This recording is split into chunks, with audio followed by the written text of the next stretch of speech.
Welcome to African Today, the voice of a changing continent. We bring you the stories shaping Africa's present and future, from breaking news and bold analysis to culture, innovation, and voices on the ground. We're here to inform, inspire, and amplify the heartbeat of Africa every single day. Thank you for stopping by the channel. We hope you enjoy our video. Let's begin. Welcome back to the channel. More news on these countries. A little background of how they got here, some history. The military leaders of Burkina Faso, Mali, and Niger have hailed a newly signed treaty as a step towards greater integration between the three countries in the latest showing of their shift away from traditional regional and Western allies. During a summit in the Nigerian capital of Niamey on Saturday, the three leaders signed a confederation treaty that aims to strengthen a mutual defense pact announced last year, the Alliance of Sahel States, AES.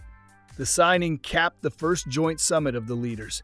Niger's General Abdourahmane Tiani, Burkina Faso's Captain Ibrahim Traore, and Mali's Colonel Assimi Goïta, since they came to power in successive coups in their bordering West African nations. It also came just months after the three countries withdrew from the Economic Community of West African States, ECOWAS, regional bloc in January. Speaking at the summit on Saturday, Tiani called the 50-year-old ECOWAS a threat to our states. The West African Economic Bloc had suspended the three countries after their respective military takeovers, which occurred in July 2023 in Niger, September 2022 in Burkina Faso, and August 2021 in Mali. ECOWAS also imposed sanctions on Niger and Mali, but the bloc's leaders have held out hope for the trio's eventual return. We are going to create an AES of the peoples, instead of an ECOWAS whose directives and instructions are dictated to it by powers that are foreign to Africa, Tiani said. Burkina Faso's Traore also accused foreign powers of seeking to exploit the countries. The three nations have regularly accused former colonial ruler France of meddling in ECOWAS. Westerners consider that we belong to them, and our wealth also belongs to them. They think that they are the ones who must continue to tell us what is good for our states, he said. This era is gone forever. Our resources will remain for us and our populations. For his part, Mali's Goïta said the strengthened relationship means an attack on one of us will be an attack on all the other members. Shifting influence. Reporting from Abuja on Saturday, Al Jazeera's Ahmed Idris noted that the three military leaders met just a day before ECOWAS was set to have a meeting in the capital of Nigeria.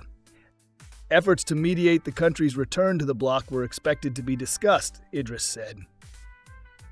Many people believe that the meeting in Niger was to counter whatever is coming from ECOWAS and to also outline their position, that they are not returning to the Economic Community of the West African States, he explained. Idris added the newly elected president of Senegal, Bassirou Diomaye Faye, recently visited the three countries in an informal capacity in an effort to mend the ties. However, it's not clear whether or not he's got a positive response, he said. Adama Gaye, a political commentator and former ECOWAS communications director, said the creation of the three-member Alliance of Sahel States has weakened the economic bloc. Still, Gaye told Al Jazeera that despite its real name recognition, ECOWAS has not performed well when it comes to achieving regional integration, promoting intra-African trade in West Africa, and also in ensuring security in the region. So this justifies the feeling of many in West Africa, the ordinary citizenry, and even intellectuals, who are asking questions about the standing of ECOWAS, whether it should be revised, reinvented, he said, urging the bloc to engage in diplomacy to try to bridge the rift. Violence and instability.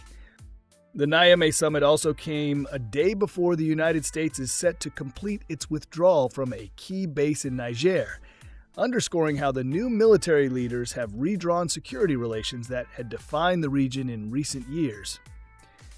Armed groups linked to al-Qaeda and ISIS, have jockeyed for control of territory in all three countries, unleashing waves of violence and spurring concern in Western capitals. But following the recent coups, the country's ties to Western governments have frayed. French troops completed their withdrawal from Mali in 2022, and they left Niger and Burkina Faso last year. Meanwhile, U.S. Air Force Major General Kenneth Ekman said earlier this week that about 1,000 military personnel would complete their withdrawal from Niger's Air Base 101 by Sunday.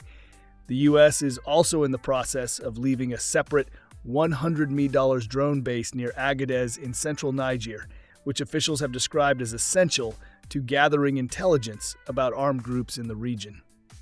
While pushing out former Western allies, the military leaders in Burkina Faso, Niger, and Mali have increasingly pursued security and economic ties with Russia.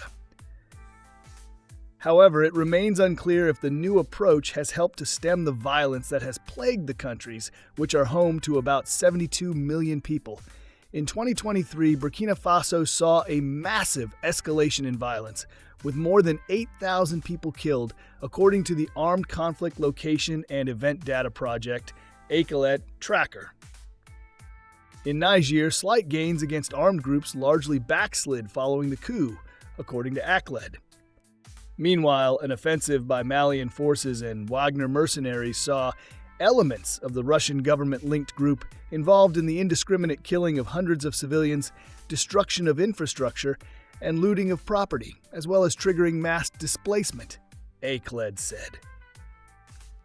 About 3 million people have been displaced by fighting across the countries. Thank you for watching. I hope you enjoyed it. Please like and subscribe to help grow the channel. Until next time, see you soon.